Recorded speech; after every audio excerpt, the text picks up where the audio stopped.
안녕하세요. 엉클로지 호주 사는 사람들 엉클로지입니다. 오늘 저희 채널에 벗어날 수 없는 족제를 차고 계신 법무사님 모시고 진행을 해볼 건데요. 오늘 주제는 485 졸업생 임시비자 또 최근의 변경점 여기에 대해서 이야기를 한번 해보도록 하겠습니다. 안녕하세요, 법무사님. 네, 안녕하세요. 네. 그 호주에는 다른 나라랑 틀리게 학업을 하면 일을 할 수 있는 졸업생 임시비자라는 그쵸. 게 있잖아요. 이 졸업생 임시비자는 어떤 건가요? 졸업생 임시비자는 네. 이제 호주 내에서 공부한 유학생들이 네네. 학업을 마치고 조금 더 호주 내에서 일정한 기간 동안 뭐 경력도 쌓고 좀 더 학업을 더 하고 싶으면 네. 할 수 있는 기간을 주는 비자죠. 네. 그러면 이 졸업생 임시비자가 종류가 있다라고 하던데 어떤 식으로 나눠지는가요? 졸업생 임시비자는 이제 크게 포스트 스터디 스트림하고 네. 이제 그레주얼 스트림이라고 두 가지로 나눠지는데 네. 크게 얘기해서 포스트 스터디 스트림은 호주 내에서 대학교 이상의 학업을 한 학생들은 2년 이상의 졸업생 임시비자를 받을 수 있고, 네. 근데 그 포스트 스터디 스트림은 전공에 상관없이 대학교 이상의 학업만 하면 어떤 전공이든 네. 받을 수 있는 거고, 네. 그다음에 그레주얼 스트림은 영주권을 갈 수 있는 직업군 리스트에서 네. 공부를 하는 학생들은 꼭 대학교 레벨이 아니더라도 졸업생 비자를 받을 수가 있죠. 네.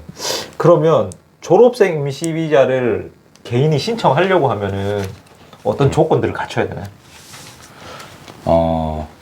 기본적으로 영어 조건, 네. 영어가 6.0 평균으로 있으셔야 되고, 그 다음에 학업이 2년 이상의 학업을 마치셔야 되고, 네. 그리고 나이가 만 50세 네. 미만. 그게 이제 기본적인 조건이고, 네. 네, 그리고 이제 아까 말씀드렸듯이 포스트 스터디 스트림하고 그레주얼 스트림하고 다른 게, 포스트 스터디 스트림은 직업군에 상관없다 보니까 네. 기술심사라는 걸 받을 필요가 없어요. 근데 그레주얼 스트림은 네. 꼭 기술심사를 받아야 되고, 하지만 이게 기술심사가 승인나지 않더라도 신청만 하면 신청한 조건을 가지고 들어갈 수 있어요. 신청. 그렇군요. 네. 그 졸업생 임시비자를 신청할 때 돈이 좀 들지 않겠습니까? 당연히. 그렇죠. 네. 그렇죠. 이 비용은 어느 정도 되세요?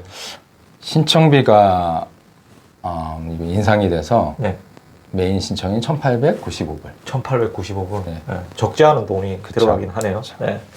그 졸업생 임시비자 신청할 때 일부의 학생들은 뭐 배우자가 있다던가 또는 동반하는 자녀들이 있다던가 이렇게 되는데 이분들은 어떻게 되나요? 졸업생 임시비자를 신청을 할 때 뭐 배우자라든가 그다음에 자녀들라든가 포함을 할 수는 있는데, 주의사항이 이제 신청할 때 반드시 지난 6개월 안에 그분들도 네. 학생 비자였어야 돼요. 그래서 제가 아까 이제 신청인의 조건에 있어서, 메인 신청 조건에 있어서 아까 언급을 안 한 부분이 있는데, 네. 기본적인 조건이 이제 학업을 마치고 네. 반드시 6개월 안에 신청을 해야 돼요. 네네. 그리고 비자가, 네. 학생 비자가 반드시 신청하는 시점 안에 6개월 안에 학생 비자였어야 되고, 그러니까 학생 비자가 만료가 된 지 6개월이 지난 경우는 네. 신청을 할 수가 없다는 얘기예요. 네. 근데 그렇죠. 이제 어떤 경우들이 있냐면, 최근에 학업은 이미 마쳤는데 네. 뭐 영어 점수가 안 나와서 중간에 학생 비자를 더 연장했거나, 네. 뭐 코로나 비자, 뭐 팬데믹 비자로 네. 연장했던 경우는 반드시 6개월 안에는 네. 꼭 졸업생 비자를 신청을 해야 되는데, 네. 그 시점을 이제 놓쳐서 나중에 신청하려고 보니까 마지막 학생 비자였던 시기가 네. 6개월이 지나가 버린 거죠. 그런 경우는 안 돼요. 그 네. 메인 신청에도 마찬가지고, 네. 배우자나 네. 동반인도 마찬가지. 그렇군요. 그 졸업생 임시비자를 신청하는 분 중에서 인구 저밀도 지역에서 공부하시는 분들이 있잖아요. 그렇죠. 이분들은 뭐 추가적인 혜택이 있나요? 인구 저밀도 지역에서 학업을 마치신 분들은 이제 추가적으로 졸업생 비자의 그 기간 외에 1년 또는 2년을 더 받으실 수가 있으세요. 연장을요? 그렇죠. 연장하실 수 있는데, 네.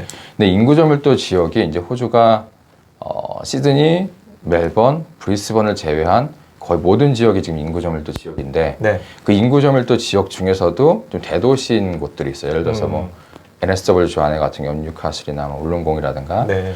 그런 쪽은 인구저밀도 지역 안에서도 좀 큰 지역이다 보니까 네. 그 지역은 1년. 음. 근데 그 큰 지역을 제외한 정말 외곽 네. 지역은 2년. 2년까지. 네.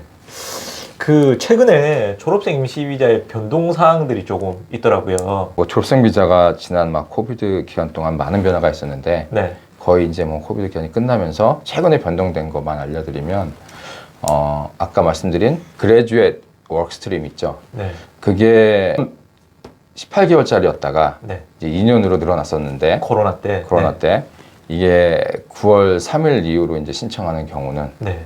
다시 이제 18개월로 줄어들었고 음. 그리고 아까 말씀드린 것처럼 그레듀에이트 스트림이 그전에는 기술 심사가 예전에 필요했다가 네.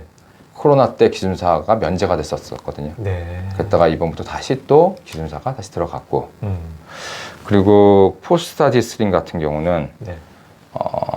지금 특정한 직업군을 공부를 한 학생들에 한해서는 네. 이제 2년이 더 연장이 되는. 아, 2년이. 네. 그래서 뭐 헬스 쪽이라든가 에듀케이션이라든가 엔지니어라든가 네. 특정한 직업군에 공부한 학생들은 IT도 포함해서. 그렇죠, 뭐, 네. 그렇죠. 그러면 그렇죠.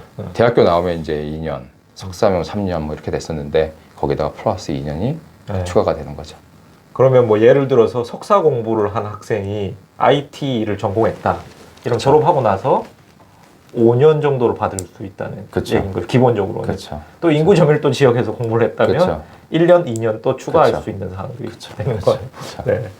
그 졸업생 임시 비자를 신청할 때 특별한 주의 사항들이 좀 있으실까요? 앞서 좀 얘기를 해주셨지만. 스트림이 이제 두 개로 나눠지잖아요. 네네. 그래서 신청할 때 뭐 그레듀에이트 스트림이냐, 포스트 스트림이냐를 정확히 적으셔야 되고 한 번 신청하게 되면 졸업생 비자는 변동을 할 수가 없어요. 네. 수정을 할 수가 없기 때문에 이제 그런 부분도 유의를 해야 되고 아까 말씀드린 것처럼 학업이 네. 마친 후에 6개월 그다음에 학생 비자가 만료된 후에 6개월 안에 신청을 꼭 해야 되는 네. 그런 게 있고 그리고 신청 시에 반드시 선행해서 해야 되는 것들이 있어요. 그러니까 모든 비자는 신청 시점과 비자가 나오는 시점의 조건이 달라지는데 신청 시점에 반드시 해야 되는 것들이 몇 가지가 있거든요. 뭐 기준사라든가 뭐 신원조회라든가 뭐 몇 가지 영어 점수라든가 반드시 있기 때문에 그런 부분들 좀 유념하시는 게 좋을 것 같아요. 아, 네.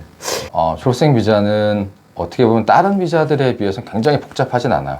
굉장히 스트레이트 포워드는 한데 근데 아까 제가 말씀드린 유념해야 될 사항들을 간과해서 네. 실수로 해서 막상 신청해 놓고 브리칭 비자로 계속 기다리고 계시는데 중간에 이게 비자의 리젝으로 넘어가면서 리젝이 돼버리면 네. 브리칭 비자 상태에서는 돌이킬 수가 없거든요. 아. 이미 그때가 되면 학업 마치 6개월이 지나가 버린다거나 아니면 브리칭 비자 상태에서 리젝이 되면 호주 내에서 다른 비자를 신청할 수 없는 조항이 또 네. 서브젝이 되기 때문에 그다음에서 반드시 꼭 유념하셔서 네. 꼼꼼하게 보시고 신청을 하시던가 아니면 좀 믿을 만한 네. 법무사한테 맡기셔서 하시는 게 낫지 않을까. 엉크로치 오늘 485 비자와 관련해서 졸업생 임시 비자 얘기를 해주셔서 감사합니다. 감사합니다.